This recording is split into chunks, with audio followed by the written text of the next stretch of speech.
बीडच्या सरपंच संतोष देशमुखांचं आज प्रथम पुण्यस्मरण आहे। जरांगे पाटील, अंबादास दानवे, बजरंग सोनवणे, संदीप क्षीरसागर हे मसाजोगमध्ये उपस्थित असणार आहेत। आजच्याच दिवशी देशमुखांची अपहरण करून निर्घृण हत्या करण्यात आली होती।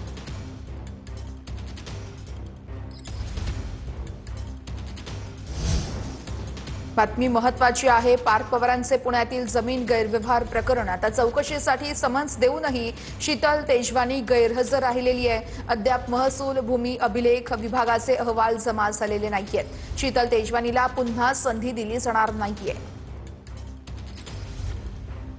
प्रचारामध्ये नेत्यांकडून तिजोरी, चाव्या आणि निधीवरून विधानं केली जात आहेत। निधी कमी पडू देणार नाही, कारण तिजोरी दादांकडे, असं धनंजय मुंडेंनी आता म्हटलंय। आज माझ्याकडे तिजोरी नसली तरी तिजोरीचा कोड नंबर पाठ आहे, असं तिकडे सुधीर मुनगंटीवार म्हणतायत।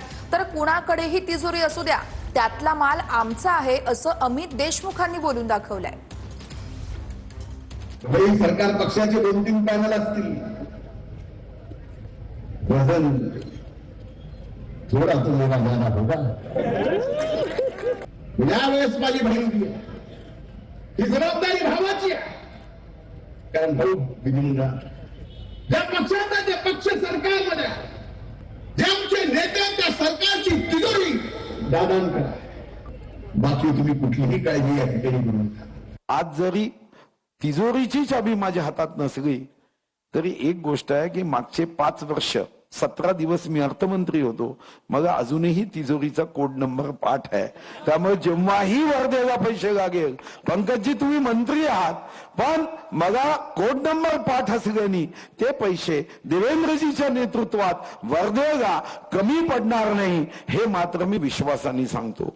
असतील तिजोरीच्या चाव्या, कोणाकडे असेल तिजोरीचा मालक कोणी, तिजोरीतला माल आमचा आहे,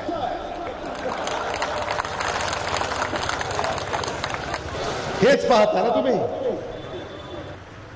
आणि हेच पाहण्यासाठी यांना निवडून दिलं होतं का? महाराष्ट्रामध्ये जी लूट सुरू आहे, ती लूट थांबवण्याची वेळ या निवडणुकीमध्ये आलेली आहे। 2 तारखेला मतदान आहे आणि या 2 तारखेला आपण जेव्हा मतदानाला जाल, पैसा कुणाचाही घ्या, काय फरक पडत नाही। पैसा कुणाचाही घ्या, पण जेव्हा मतकेंद्रावर जाल, माझ्या सगळ्या मोहल्ल्यातल्या माझ्या बहिणीला माझी विनंती आहे, देवाभाऊचे 1500 रुपये लक्षात ठेवा मतदानाला येताना। काही सांगू द्यावं, स्वतःचा नवरा सुद्धा 100 रुपये तुम्हाला देत नाही, हे लक्षात असू द्या। जो आपल्या पाठीशी उभा राहतो, जो आपला सन्मान वाढवतो, जो आपला सन्मान करतो, अशा भारतीय जनता पक्षाच्या पाठीशी उभं राहा।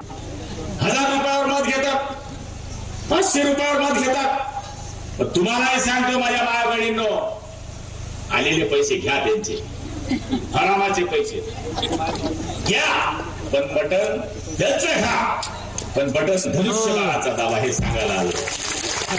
काय माणूस तर स्थानिक स्वराज्य संस्थांच्या निवडणुकीमध्ये पैशांचा धूर दिसतोय, अशी टीका उद्धव ठाकरे करतायत। महाराष्ट्रामध्ये पैशांचा पाऊस सुरू आहे, पैशांच्या थैल्या उघडून मतं मागितली जात आहेत, असाही आरोप ठाकरेंनी केलाय। गावागावात किंवा जिथे जिथे निवडणूक आहे तिथे जाऊन मतं मागताय, आणि या प्रचाराच्या दरम्यान कधीही नव्हता तेवढ्या ह्या निवडणुकांमध्ये, या खरं स्थानिक पातळीवरच्या निवडणुका आहेत, या निवडणुकांमध्ये पैशाचा धूर निघताना दिसतोय। फक्त जिथे जात आहेत तिथे पैशाच्या थैल्या उघडल्या जात आहेत आणि मतं मागितली जात आहेत। अर्थमंत्री कहते हैं कि मेरे पास तिजोरी है, चंद्रकांत पाटिल कहते कि तिजोरी वाला मालिक तो हमारे पास है, दूसरा दाढ़ी वाला वो तो खुजाते बैठा है दाढ़ी अपनी, तो उसके हाथ में क्या है वही उसको पता नहीं चल रहा है। पैसे की इतनी मस्ती आज तक महाराष्ट्र ने कभी देखी नहीं थी।